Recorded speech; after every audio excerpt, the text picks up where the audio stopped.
Meena police ஸ்டேஷன்ல வச்சு எல்லார் முன்னாடியும் சொல்றாங்க. அதை கேட்ட முத்துவும் நெகிழ்ந்து போயிடுறாரு. அங்க இருந்த ரோகிணியும் மனோஜும் என்னடா இப்படி சொல்லிட்டா அப்படின்ற மாதிரியே பாக்குறாங்க. அங்க இருந்த ஃப்ராடுக்கார பொண்ணு ஜீவா நமக்கு வச்சாங்கடா ஆப்பு அப்படின்ற மாதிரி பார்த்துட்டு இருக்கா. அந்த ஃப்ராடுக்கார பொண்ணு ஜீவாவை ரோகிணியும் மனோஜும் போலீஸ் ஸ்டேஷன் வரைக்கும் கூப்பிட்டு வந்திருப்பாங்க.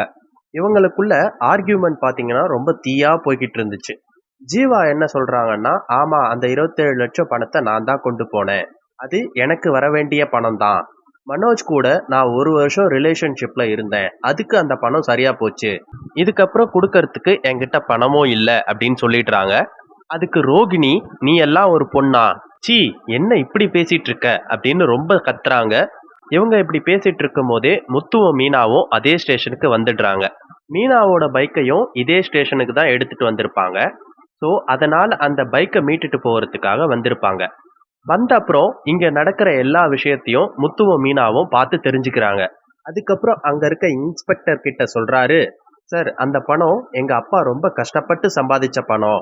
இங்க இருக்க இந்த மீனா பொண்ணை கல்யாணம் பண்ணிக்கிறவங்களுக்காக தான் அந்த பணத்தை கொடுக்குறேன் அப்படின்னு சொல்லியிருந்தாரு. இந்த பொண்ணை நான் தான் கல்யாணம் பண்ணியிருக்கேன், அதனால அந்த பணம் முறைப்படி எனக்கு தான் வந்து சேரணும், வாங்கி கொடுங்க அப்படின்னு சொல்றாரு. அதுக்கு அங்க இருந்த மீனா சொல்றாங்க, சார் அந்த பணம் எங்களுக்கெல்லாம் வேணாம் சார், இந்த பணம் எங்க மாமாவுக்கு போக வேண்டிய பணம். இந்த பணம் போகிறதுக்கு நான் கூட ஒரு காரணமா இருந்திருக்கனே, அதை நினைக்கும் போது எனக்கு ரொம்ப குற்ற உணர்ச்சியா இருக்கு அப்படின்னு ஃபீல் பண்றாங்க. அதனால இந்த பணத்தை எப்படியாச்சும் எங்க மாமா கிட்ட வாங்கி கொடுத்துருங்க சார் அப்படின்னு சொல்றாங்க.